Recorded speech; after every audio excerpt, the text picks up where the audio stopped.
Baik, ada satu kenyataan tuan-tuan. Bekas pemimpin PAS bersatu bersama 200 ahli amanah. Dua orang bekas pemimpin PAS dalam bersatu akan menyertai amanah, kata pengurusi amanah Johor, Aminul Huda Hassan. Aminul Huda berkata, majlis penyerahan sebahagian borang keahlian amanah oleh bekas Esko Kerajaan Negeri Johor dan bekas ahli Dewan Undangan Negeri Adun bersama ahli mereka akan dilakukan di Sungai Abong Muar esok dan sebahagiannya di Taman Utama Perling.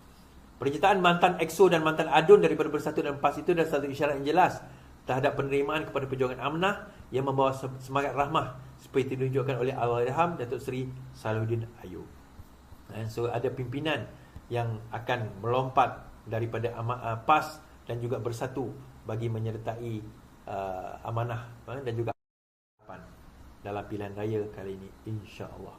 So kita harap itu adalah satu permulaan yang baik dan kita harap dia akan membawa kemenangan yang lebih besar kepada kita dalam pilihan raya yang akan datang. Baik. Saya nak bawa berita ni lah tuan-tuan, berkenaan dengan Big Brother. Beberapa hari lepas ada pegawai, apa orang kata, bukan pegawai, wartawan kanan menyebut tentang SKMM berhenti bertindak sebagai Big Brother, dia kata. Saya baca je lah.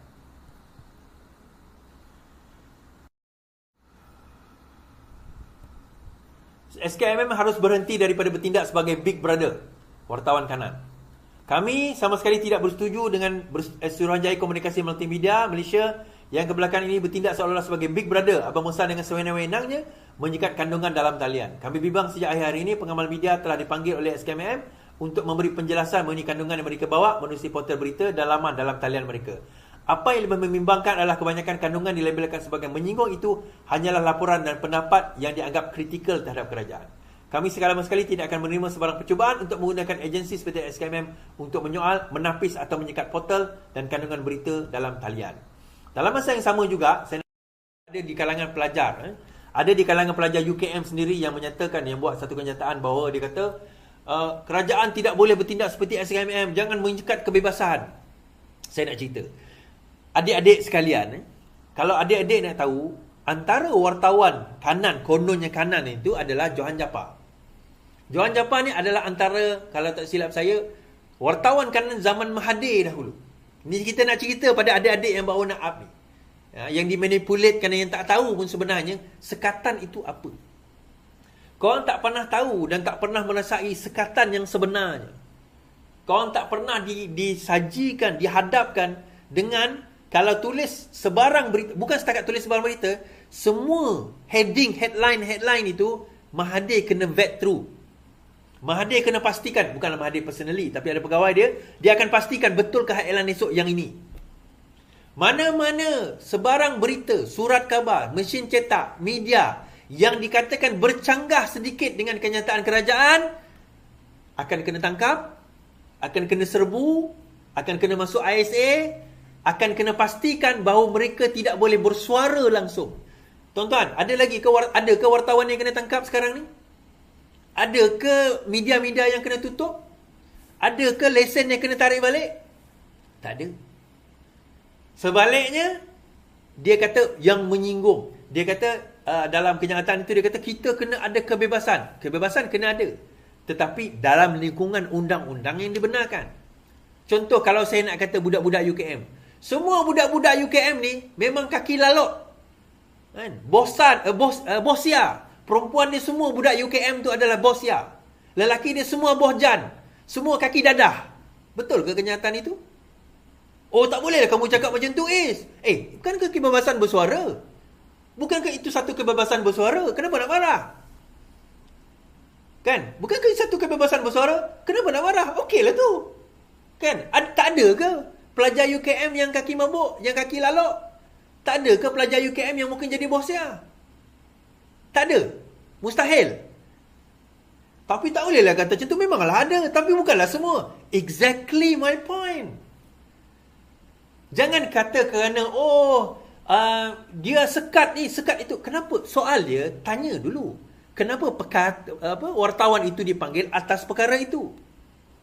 Kenapa? Dia kata kritikal terhadap kerajaan. Kritikal ke atau fitnah ataupun gunakan perkataan yang separuh benar terhadap kerajaan? Banyak heading-heading, headline-headline sebenarnya tak betul pun. Dan akhirnya diakui. Kemudian barulah, dirujuk, sebenarnya benda ni tidak betul. Benda ni tidak benar. Benda ni tak wajar. Benda ni tak berlaku pun. Lepas itu baru, tapi benda tu damage is already been done. Sebab itu saya kata hari tu, bila Fahmi Fazil tak ambil tindakan, korang kata lembik. Bila Fahmi Fazil ambil tindakan, dikatakan dia sebagai Big Brother. Menyekat. Ni, tindakan dah diambil. Akhirnya tuan-tuan, dia macam ni.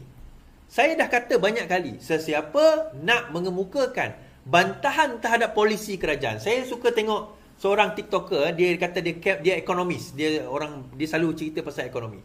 Ada polisi-polisi kerajaan yang dia tak setuju dan dia kritik. Tapi dia kritik daripada segi ilmiah.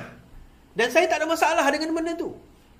Saya tak ada isu pun dengan benda tu. Nak kritik-kritik, tak ada masalah. Daripada segi ilmiah lah kritik. Tapi jangan fitnah. Jangan selewengkan fakta. Nak jadi wartawan, bawa fakta yang sebenar. Bawa fakta yang betul. Bawa analisa yang betul. Siapa saja nak menulis? Betul, siapa saja boleh menulis. Saya pun boleh cakap yang bukan-bukan. Adakah itu dalam kerangka undang-undang yang dibenarkan? Of course tidak. Fitnah tidak dalam kerangka yang dibenarkan. Fatwa pula. Kenyataan itu boleh. Tapi dalam kerangka yang dibenarkan. Contoh, saya bagi contoh tuan-tuan. Sebenarnya saya dah tutup dah. Kenyataan daripada Hasan Karim. Dia tak setuju dengan liberalisasi orang kata pelaburan, dia kata. Seolah-olah berlaku sebelum DEB. Sebab dia berhaluan kiri. Dia tak bersetuju. Dia orang PKR, orang keadilan. Dia tak bersetuju dengan apa yang dibawa oleh PMX bila dia nak bawa Elon Musk ataupun Tesla ke dalam Malaysia. Seolah-olah kita nak backward, terkebelakang. Pendapat dia. Itu tak ada masalah. Itu pendapat dia, walaupun dia dalam parti saya sendiri. Dia kritik beberapa perkara, tapi secara berilmiah. Dan kita boleh kritik dia balik, tak ada masalah. Tetapi jangan fitnah. Jangan kata benda yang kita tak cakap. Jangan ulang benda yang yang sepatutnya tidak ada dicakapkan oleh kerajaan, tetapi dikatakan, diucapkan oleh kerajaan.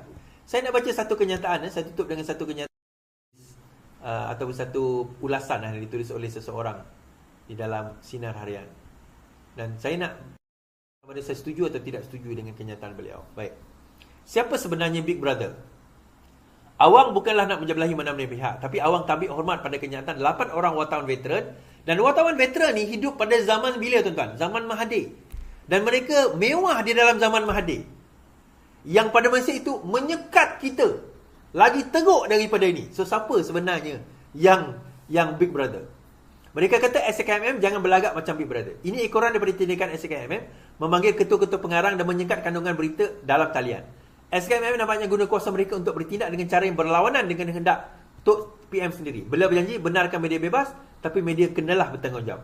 Memang SKMM ada tugas sendiri. Macam kata wartawan veteran itu, mereka sedar sosial media yang tidak terkawal. Banyak berlaku fitnah, hasutan dan fake news dalam media sosial. Tapi talian berita dikendalikan oleh wartawan profesional dan beretika tak sama dengan hantaran yang tak bertanggungjawab dalam media sosial. Takkanlah keluar utusan TV, Awesome TV, Petiwai TV atau Hijrah TV itu ada agenda sendiri. Takkanlah mereka tak boleh buat teguran atau kritikan terhadap kerajaan. Teguran wartawan kanan itu bangkitkan polemik yang hebat juga. Ada yang sokong, ada yang tentang. Ada yang tuduh mereka anti Tok Seri PM. Bila pula menegur agensi kerajaan sama dengan anti-PM. Awang cuba berharap sekurang-kurangnya teguran wartawan tadi diambil endah oleh SKMM. Tapi dalam masa yang sama juga, betul saya setuju. Tetapi dalam masa yang sama juga, kita kata, pada zaman mereka itu menjadi wartawan, sebab itu dia wartawan kanan. Mereka hidup dalam zaman di mana Mahathir berkuasa. Big Brother. Disekat. Suara tak boleh keluar. Orang lain tak boleh keluar. Sedangkan Johan Jaafar itu sendiri berada dalam media prima. Di dalam TV3. Kita pernah boykot TV3. Kita tengok betapa meluatnya kita dengan berita harian Utusan Malaysia. Sampai kita tukar nama. Utusan Malaysia jadi Utusan Meloya. Berita harian jadi berita hairan. Buletin utama apa. Sampai kita boykot nak tengok. Nak muntah kita. Hari-hari maki kerajaan negeri Selangor. Tak ada air 3 hari. Tapi punya cerita macam 3 bulan tak ada air. Dan mereka hidup pada zaman itu, tuan-tuan. Mereka hidup pada zaman di mana media paling teruk kena sekat. Sekarang ini, bila mereka fitnah, kita panggil pengarang, tanya justifikasi dengan perkara tersebut. Oh, tak boleh. Ini adalah satu bertentangan. Sembanglah. Dan kita sekat konten-konten yang benar-benar sebenarnya merosakkan dan mengelirukan. Benda itu bukan dia nak kritik, tak ada masalah. Tapi masalahnya benda yang dikritik itu benda yang tak benar. Benda yang tak betul. Nak kritik macam mana? Kita nak bagi contoh terlalu banyak. Tetapi itu yang berlaku dalam negara kita. Tuan-tuan, wartawan kanan nak cerita wartawan kanan veteran. Tuan-tuan selidik balik dia orang tu siapa.